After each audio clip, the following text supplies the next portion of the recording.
Introducing Jalen Montalvo and his co-host Jenny Zhu. Good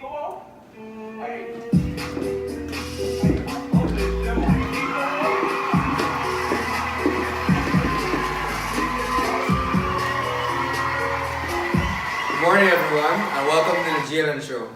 So, Jalen, we have our first guest today is from a book called Birth Eyes Memory by Anwish Nantucket. Have you heard of it or read of it? No, I've never heard of it. Well, let's welcome the special guest. His name is Mark Chevalier.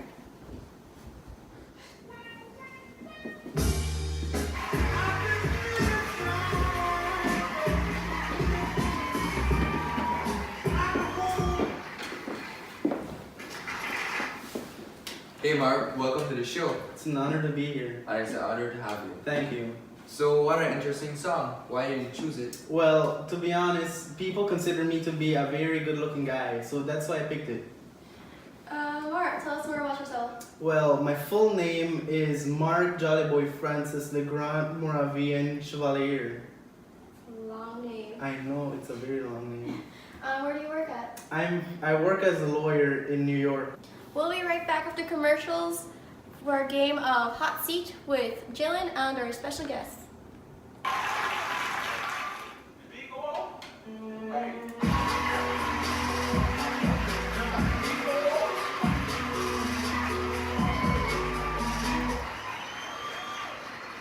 Hey, everyone, welcome back. We'll be playing a game of Hot Seat. This is my writer, and she has some questions for us. Mark, what's your favorite subject in school? In school, my favorite subject was political science and history. Jalen? Mine's lunch. Mark, tell us something that people don't know about you. Well, my last name, Chevalier, means knight. As in Fortnite? Of course not. It's like the knight in shining armor type of knight. Yeah, sure. What's your favorite food? Well, my favorite food is boudin. What is that? Well, boudin is this traditional Haitian sausage where ground pork is stuffed into the intestines of a pig, and the blood of the pig is also in the intestines. Interesting. Mine's is escabeche. How would you describe yourself? Well, I describe myself as a very traditional guy, who's very old-fashioned. Jalen, how about you? I'm awesome. Of course. So where's your favorite restaurant? Well, I've been all over the place with Martine. I've been to Philadelphia and Canada, but my favorite place would be in my hometown, which is Morasans. And Jalen? I like a place called Benihana because it has really good sushi. Alright, who is the better cook, you or Martine, Mark? Well, neither of us, because I would rather prefer my mother's cooking. How about you, Jalen? Who do you consider a better cook? I don't cook, I have Gordon Ramsay. Alright, so we're going to invite an audience member to come up and ask a question. Is there a Nailea Santoyan out there?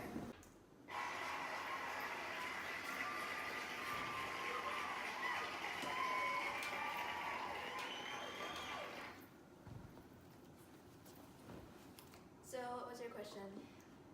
Did you even care about Martine's nightmares?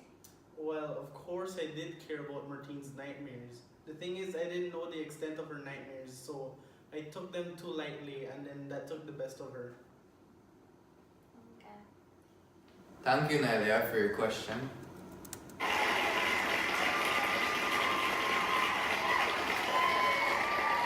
You're welcome. Now on to a more serious note. So Mark, how did you and Martine meet? Well, when Martine was dealing with the amnesty proceedings, she needed a lawyer to ensure that she was eligible for it. So she contacted me by finding my contact information on a Haitian newspaper. That's an interesting way of meeting. Most people, on Tinder nowadays. So, how did both of you fall in love if you two are so different? Well, basically, I think it's because we're different. Because, isn't it because opposites attract? That's cute. So, how did you feel about Martine not marrying you? Well, as a traditional Asian man, I was very disappointed because she didn't want me, but at the same time, I respected her decision because I knew that she was dealing with a lot of problems, so I respected her decision not to marry me. Yeah, that's hard to take in. Do you think you understand Martine completely? Honestly, no, not at all. For example, I, as a traditional Haitian man, would love Haiti, and I would want to travel back there anytime I have the opportunity to do so.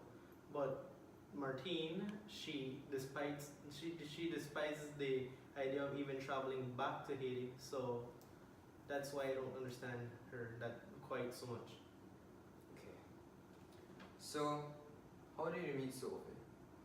When Sophie was 12, her mother brought her to my office in order to introduce me to her.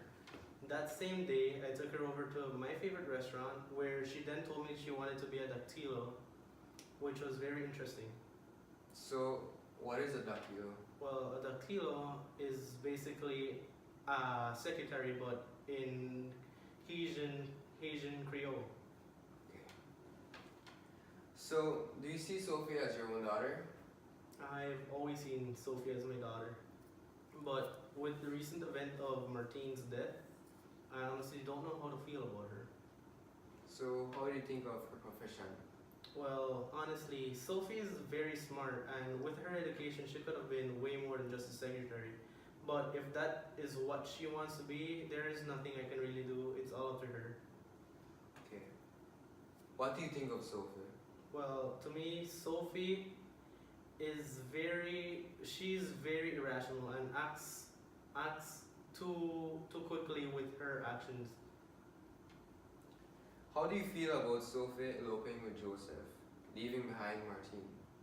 I really think that was a very irrational move because Sophie knew that her mother was stressing over stressing over all these nightmares she had, and her leaving Martine just made it even worse for her. What do you think about Joseph after meeting him? Well, Joseph is the exact opposite of me, but in a good way, because even though he doesn't have a white-collar job, he still provides for his family, and I appreciate that he loves Sophie so much. Do you think you have anything in common with Joseph? The only thing in common we do have is our appreciation for music. If it's not the same type of music, but we still appreciate music in general. How do you feel about Martine's death? It was devastating. I loved Martine, and hearing about her death really broke me. Do you feel guilty for Martine's death? In a way I do, because I should have done more for her. I knew she dealt with so much problems, but at the same time, I just never really paid attention to all her nightmares. So do you blame Sophie for Martine's death? I do, because Sophie left Martine even though she knew that she was dealing with all these nightmares. So in a way, Sophie leaving Martine is what caused her death. And how did you break the news to Martine's family? I've never been a guy who beats around the bush, so I told them straight on and didn't hold back any of the truth. And how did you feel when breaking this news of Martine's death to Grandma Effie? Well, it was very unfortunate that we had to meet in such terrible circumstances. I felt terrible because I could have seen how heartbroken she was, and it kind of broke my heart as well. And I heard that Martine was pregnant when she passed away. How do you feel about it? I was devastated because I've always wanted a child, and not only losing Martine but also the baby destroyed me and left a hole in my heart. And if you had to choose between Martine and the baby, who would you choose?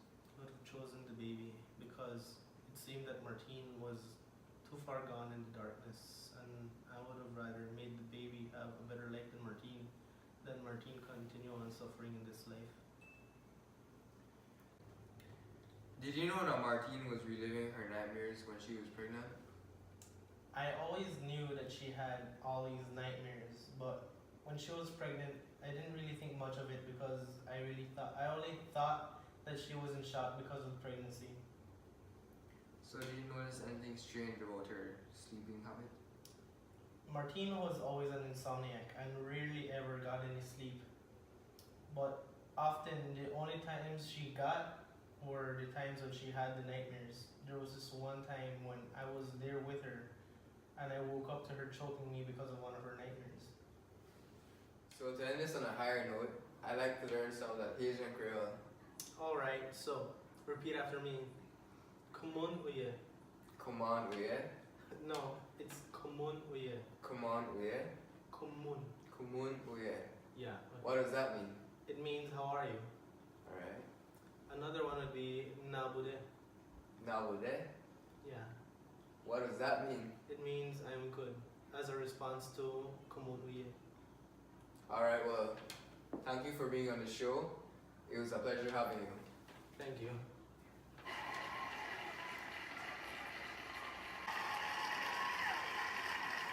So stay tuned, guys. When we come back, we'll be having another guest.